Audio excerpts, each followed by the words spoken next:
Baxırdım, bəzən taksi əl eləyirdim, saxlayırdım ki, şəhərə qayıdım Daşkəndin özünə. İnandırım sizə %90% məndən heç vaxt pul götürmürdülər. Azərbaycanlı olduğunuza görə. Bilirdilər ki, Azərbaycanlıyam. Ağa nə vaxt gələcəksiniz bizə? Gəlin bizə telefon nömrələrini verirdilər. Gəlin qonağımız olun. Nə bilim süfrə açaq sizə. Mən sizdən pul götürməyəcəm. Deyirəm, yox, ayıbdır, gəlmişəm, oturmuşam. Çox sevgi var bizə qarşı. Yəni bilmirəm. Siz olmamısınız hələ Emiliya xanım? Olmuşum. Olmusunuz? Siz harasını Özbəkistanın daha çox sevdiniz? Ümumiyyətlə ilk Özbəkistana biz Qazaxıstandan getmişdik. Orta Asiya turu idi bizdə və belə bir kontrast yaranmışdır ki, biz Qatar. Əfrasiya. Qatarla getmişdik və Qatarda orada yoxlayırlar da pasportları və ilk təəssürat o idi ki, üzümüzə yaşlı belə deyək nəsil olan yaşlı kişilər idi. Amma üzümüzə o dərəcədə gülümsəyirdilər ki, sanki balaca uşaq kimi sevinirdilər bizim gəlişimizə və həqiqətən də ilk təəssürat o idi. Səni isti qəbul edən bir ölkə, bizim kimi qonaqpərvərdilər və həmçində dillərimiz çox oxşuyur. Özbək dilini məncə 1-2 ay orada qalsaydım artıq öyrənmiş olardım. O dərəcədə oxşuyur və bəzi sözlər sadəcə A-O fərqi var. Belə. Yol əhvalatı davam edir. Studiyada aparıcı Rəhman Rəsulovdur. Qonaqlarımız Emiliya xanım və İbrahim bəydir. Bir daha salamlayıram, xoş gəlmisiniz. Siz Özbəkistandan danışdınız, dediniz taksi saxlayıram. Misal üçün biləndə ki, Azərbaycanlıyam, məndən pul almırlar. Azərbaycanlılara belə bir isti münasibət var, amma siz yaza-yaza, siz danışa-danışa Mirzə bəy yazdı ki, Özbəkistanda avtomobillərin 80-90% hazırda kobaltdır və Daşkənd City'dən başqa müasir yerləri yoxdur. Taksi tətbiqindən istifadə eləməsəz özbəklər sizi aldadacaq. Təxminən belə bir yanaşma var. O yanaşma ola bilər. Bəlkə sizin qabağınıza çıxıb Mirzə bəy, ola bilər. İndi hər cəmiyyətdə hər cür insan var. Şəxsən düzdür. 80-90% kobaltdır və indi bugünkündə o azalır yavaş-yavaş. Bilmirəm, yəni Mirzə bəy nə vaxt olub sonuncu. Bizdə yön necə dəyişdi? Pluslar sıradan çıxdı. Və açıq, yəni mən bir həftə bundan qabaq oradaydım. Yəni nə yalan deyim sizə, konkret olaraq mənə belə bunları görmüşəm. Yəni nələri deyirəm sizə, yəni mənə kimsə orada necə deyirlər, yalan danışsın və yaxud da ki, pulda mənə allatsın olmayıb. Hələ qabağıma çıxmayıb. Hələ sizi aldadan özbək olmayıb. Şükür. Mən belə başa düşdüm. Bəli. Hələ olmayıb. Daşkəndə biz turist kimi səfər edəsi olsaq, orada zövq alacağımız hansı istiqamətlər var bir paytaxt olaraq? Məsəl üçün Bakının içəri şəhəri var, nə bilim müxtəlif molları var turistlər üçün, bulvarı var, bir neçə yerin adını çəkə bilərik, parkları var. Bəs Daşkəndin bizə təklif eləyəcəyi nə var? Orada həmçinin Magic City-dir. Biraz Disneyland'a oxşadıblar, düzdür o deyil. Biraz hardasa istəyirlər, 5% oxşadmaq istəyirlər, amma alınmayır. Emiliya xanım yaman gülür. Siz yenə 5% oxşadırsınız deyəsə, Emiliya xanım ümumiyyətlə yaxın buraxmır onda. Sonra Daşkənd City-nin özüdür. Moldur adi bildiyiniz. Moldur, böyüdür, çox böyüdür. Bizim Ağşəhərə biraz Ağşəhərimizə bənzəyir. Sonra bir parklar var, üzr istəyirəm, adını unutdum. O parkda hər bir Buxara göstərilir, Səmərqənd göstərilir. Orada maraqlıdır ki, yəni vaxtınız yoxdursa hansı bir şəhərinə gedib baxmağa, düzdür, çox balacadır. Gedib baxa bilərsiniz ki, Səmərqəndin küçəsi belədir. Buxaranın, onların milli geyimləridir. Bunu kompüterlarda biz görürük, yoxsa necə orada göstəriblər? Yox, parkdır. Həmki küçə-küçə ediblər. Mini şəhərciklər qrupu. Mini şəhərciklər qrupu. Əslində maraqlı ideyadır. Yaxşıdır. Maraqlı ideyadır. Deyin. Mən istəyirdim Özbəkistan səfərinin bitirək. Çünki siz hələ Özbəkistanı tam gəzməmisiniz də. Sadəcə daha çox Daşkənddə olmusunuz. Digər şəhər və qəsəbələrə getməmisiniz. Dediyimiz kimi istərdim bir qısa, əgər olarsa. Olar, əlbəttə olar. Bizim bir toya dəvət olmuşduq orada. Başqa bir, belə deyək də, Sumqayıt kimi şəhərdir. Yengi yol adlanır, yeni yol. Və gəlmiş oturmuşuq yoldaşımla, qız toyudur. Qız toyudur. Oturmuşuq, hər şey yaxşıdır. Və bir də görürük ki, yeməklər qoyulub, amma qablar yoxdur. Mən də orada olmuşam axı, yəni bir dəfələrdir və pial deyilir də. Onlar istifadə edirlər stəkan kimi. Balaca kasa. Balaca kasa. Çay içmək üçün. Çay içmək üçün. Və mənim də həyat yoldaşım elə bilir ki, o qabdır. Orada yemək üçün. Hamı orada çay içir. Deyir, hə qabdır. Amma orada da belə deyək də bir çoxları ailə idi, qohum əqrəba idi deyənə qab qoymamışdılar. Hamı bir qabdan yeyirdi. Əllə. Ya əllə, ya vilka ilə fərqi yoxdur da. Oturmuşuq, hardasa bir 10 nəfərdir. Misal üçün 5 nəfərə qoyublar paytaxt salatı, misal və yaxud da aş qoyublar. Hamısı bir qabdan yeməlidirlər. Və mənim həyat yoldaşım da biraz xoşuna gəlmir elə şeylər. Kaprizlidir. Biraz var onda. Deyirəm ki, yox, iyi də özümüzkilərdir də. Yox, və deyir, istəyir ki, götürüb o qaba çəksin piyalaya da. Deyirəm, yox, eləmə. Yəni bizi düz başa düşməzlər. Bu onlara qarşı hörmətsizlik hesab edilə bilər. Edilə bilər. Və həm də orada çay süzəndə tam süzmürlər sona qədər. Əgər sona qədər üzr istəyirəm, süzülürsə, o demək idi ki, biz ona bizə hörmətsiz deyirik ki, yəni çox içirsən. Həm də ki, orada tez soyuyur. Piyala belə deyək də, balaca nə dedilir ona? Kasa deyil də. Kasada tez soyuyur. Hə, ona görə az süzürlər ki, eybi yox. Yəni daha çox içə bilərsən, amma az. Yəni çox olmaz. Həmçinin də qonağa xidmət naminə elə bil ki, daha çox süzdükcə ona xidmət etmiş olurlar. Ona da nümayiş etdirirlər. Yəni mədəniyyətin bir hissəsidir. Toy adətləri xoşunuza gəldi özbəklərin? Yəni türk olduqlarına görə belə adətlərimizdə bir bənzərlik var görəsən. Belə başa düşdüm ki, çox israfçı deyillər. Stolları çox doldurmurlar toylarda. Və səhv etmirəmsə, onlarda təzə bir qanun çıxmışdı. Ola bilər səhv edə bilərəm. Yəni Mirzə yazacaq, narahat olmayın. Çünki sizə mənə də yazsın. Yazır bayaqdan, yazır ki, bu Novruz olmuşam, aeroportdan şəhər mərkəzinə taksilər 100.000 soma aparır, 13 manata. Tətbiqdən istifadə etsəz, bu 15.000 som edir. Bu da 15.000 somda deyirsən 2 manatdır. Sözsüz, orada yaxşı bunu cavablandırıram. Orada Yandex deyilən bir tətbiq var.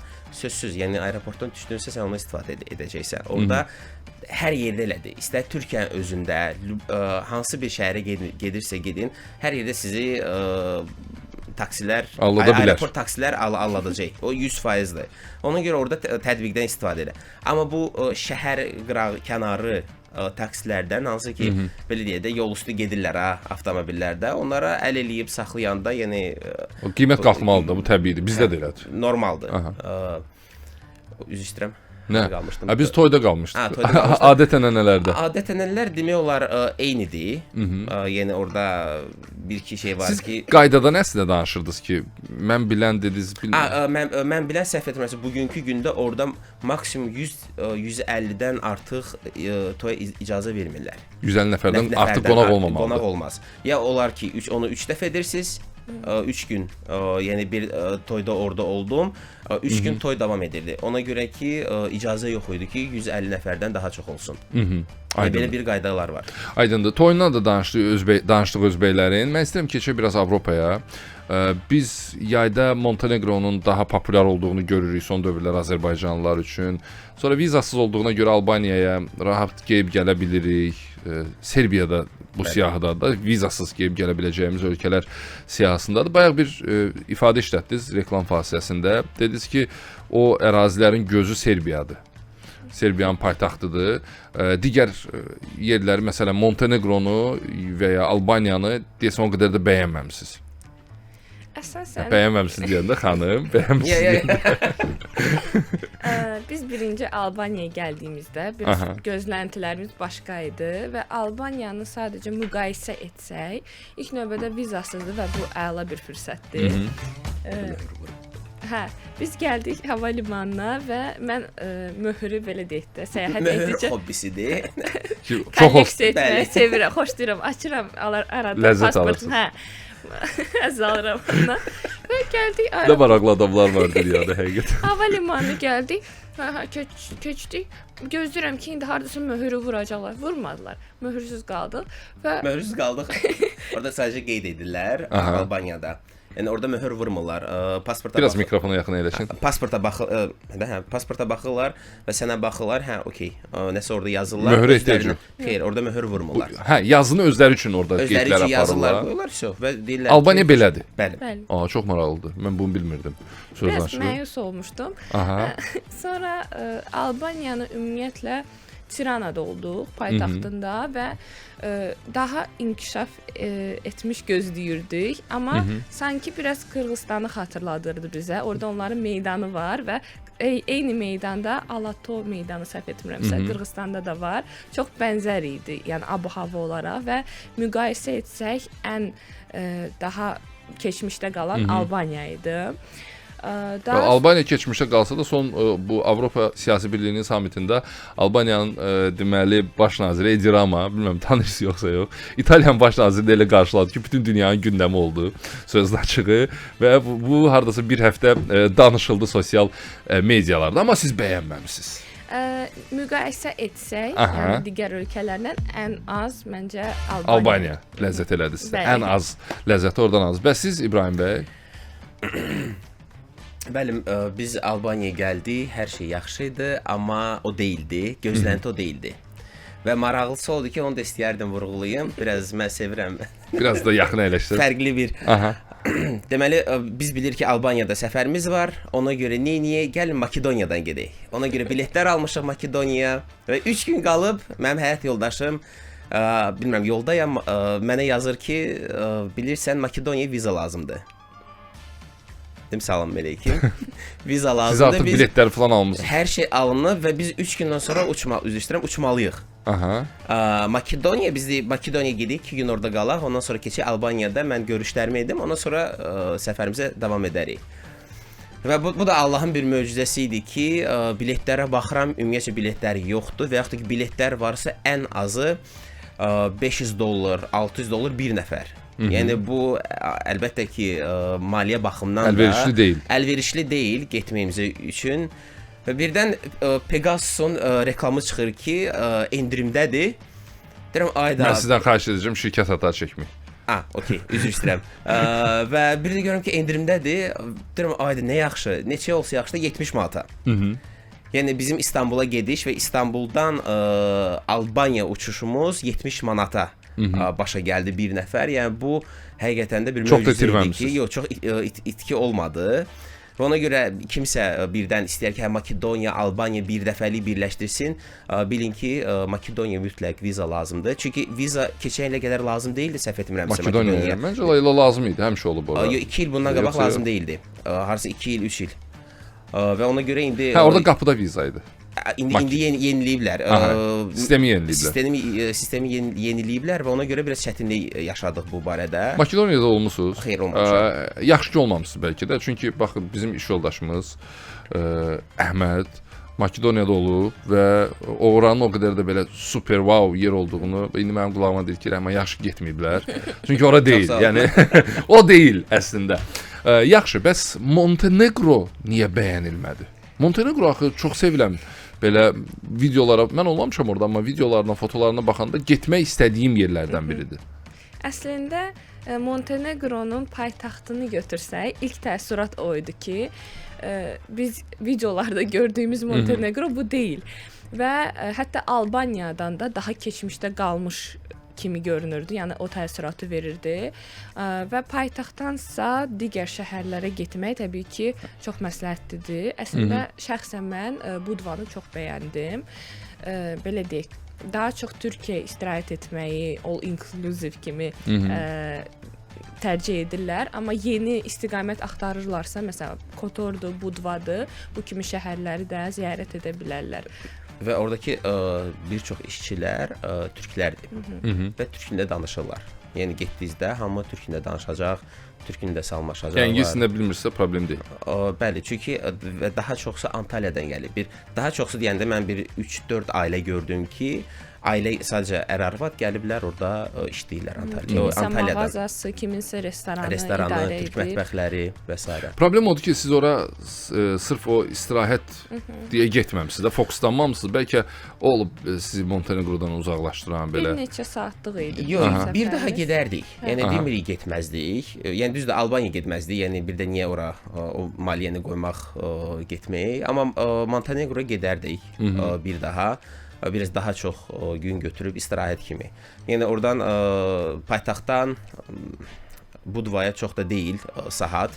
1 saat yarım idi. Onların paytaxtı Podgorica şəhəridir. Bəli. və rahat oradan biz maşın kirayaladıq. Ucuz, yaxşı bir qiymətə. Montenegroda. Orada necə oldu? Biz gəldik bir restorana, oturduq, söhbət edirdik. Və yoldaşıma dedim ki, bir xanım var orada, ged orada soruş, hara məsləhət görür də. Və xanımdan soruşdu, xanım öz dostunun nömrəsini verdi, maşın kirayalamaq üçün bizə yaxşı qiymətlə verdi, həmçinin bir günü, çox yerlər bir günü vermir axı, ən azı 2-3 günü verir. Və ona görə yaxşı bir vaxt keçirdik. Biz Budvaya getdik, Leysan idi, dəhşət yağış idi. Hansı ayda? Fevral idi. Amma Budvaya çatdıqda şükür ki, yağış kəsdi. Rahat bir 3-4 saat gəzdik. Ondan sonra gəldik, qatara çatdırdıq özümüzü. Serbiya haqqında belə ürəklə danışmaq istəyirsiniz. Siz deyəsən çox vurulmusunuz Serbiyaya. Nəyinə vurulmusunuz? Nədir axı orada bu qədər sizin üçün cazibəli olan şey? Serbiyaya ilk gəldiyimizdən gördük ki, bu ölkə doğrudan da Avropa ölkəsinin hissini verir. Albaniya ilə Montenegro daha çox belə Balkan kimi, amma tam da Avropa kimi tarixi falan. Bəli, daha çox elə bir ki, həmin o keçmişdə olan abu-hava qorunub saxlanır. Amma Serbiya həmin abu-hava qorunub saxlansa da yəni yenilənməyi hiss olunur. Ümumi hər güşəsində nəsə gözəllik tapa bilirsən. Mən məsələn şəkil çəkməyi sevirəm. Məsələn Albaniyada mən şəkil çəkməyə yer tapırdım. Amma Serbiyada belə deyək də həm kontent yaratmaq üçün, həm izləyib zövq almaq üçün, həm də ki xanımlar şəkil çəkməyi sevir. Şəkil çəkmək üçün bir çox yerləri gördük və bəyəndik. Orada məsələn Kalemegdan adlanan bir qala kimi yerdir. Oradan bütün şəhəri izləyə bilərsiniz. Orada panorama var. Aydındır. Və maraqlısı odur ki, biz qatardan düşdük, üzr istəyirəm. Dəmir yol vağzalındaydıq və çıxdıqda avtobuslara mindik və soruşuruq ki, necə ödəyək pul ödənişi. Və maraqlısı odur ki, bütün Serbiyada nəqliyyat pulsuzdur. Yəni avtobuslar.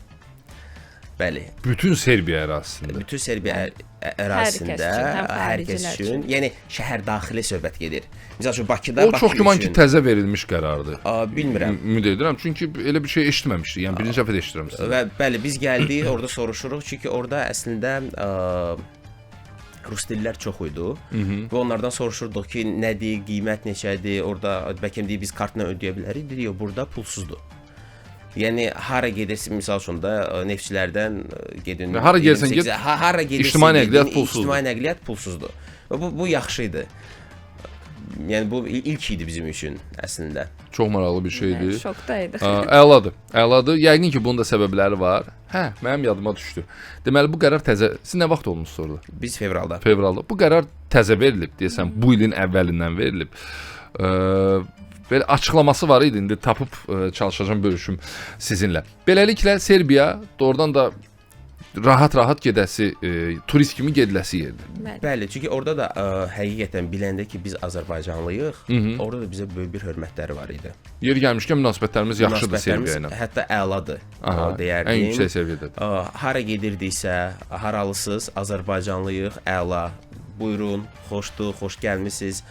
Hətta sərhədi keçəndə bu möhürdür falandır, hər bir şeydə düzdür. Onlar bir cavan idi, sərhədçi. O bilmirdi ki, bizə vizasızdır. Azərbaycanlılar üçün. Belə baxdı, Azərbaycanlısız viza deyirəm, yox bizə viza lazımdır. Yox, sizə viza lazımdır. Açır öz sistemində baxır, deyir, yox Azərbaycan, xoş gəlmisiniz. Belə də bir məyusluq hissi bilməm keçirdi, yoxsa yox. Amma ki, hamı belə yaxşı qarşılayırdı bizi. Yəni maraqlıdır. Əslində bayaq o avtobusdan pulsuz olmaq məsələsinə toxunduq. İlin əvvəlindən belə bir qərar verilib, yadınıza düşdü. Serbiyada, paytaxtında xüsusən də həmişə çox sıx hərəkət olub avtomobillərdə. İndi onlar avtomobil sıxlığını azaltmaq üçün, insanları ictimai nəqliyyatdan yönəltmək üçün pulsuz eləyiblər. İndi bilmirəm, siz orada olanda tıxaca düşdünüz yoxsa yox? Əslində elə də tıxaca. Onda cəmaət hamısı maşını qoyub avtobusdan gedib gəlir. Belə bir maraqlı məqam var. Amma biz Montenegrodan Serbiyaya gələn qatarları əslində məsləhət görmürük. Niyə? Çünki çox bərbad vəziyyətdədir. Antisanitar baxımdan. Bəli, hər bir baxımdan ümumi həm şəraiti belə deyək də. O da pulsuzdur yoxsa? Yox. Yox, pulsuz olsa da etməzdim. Yox, pulludur, amma açığı Qazaxıstandan Özbəkistana gedən qatarlar ən son modellərdir, super. Amma ki, belə deyək, gözlənti belə deyil. Serbiya isə fərqlidir bu. Çox fərqlidir. Müəyyən təcrübəmizi bölüşməliyik onlarla, düşünürəm. Azərbaycan Dəmir Yolları bunu nəzərə almalıdır. Bir təcrübə mübadiləsi aparılmalıdır. Mən sizə hər ikinizə təşəkkür edirəm. Bilməm, danışmağa əslində çox mövzu var. Sonlandırmaq üçün nəsə bir fikriniz varsa, demək istəyirsiniz, amma mən o barədə sual vermədim. Buyurub deyə bilərsiniz, problem yoxdur. Yox, sadəcə təşəkkür edirəm. Çox sağ olun. Dəvətiniz üçün. Çox sağ olun. Yolunuz açıq olsun.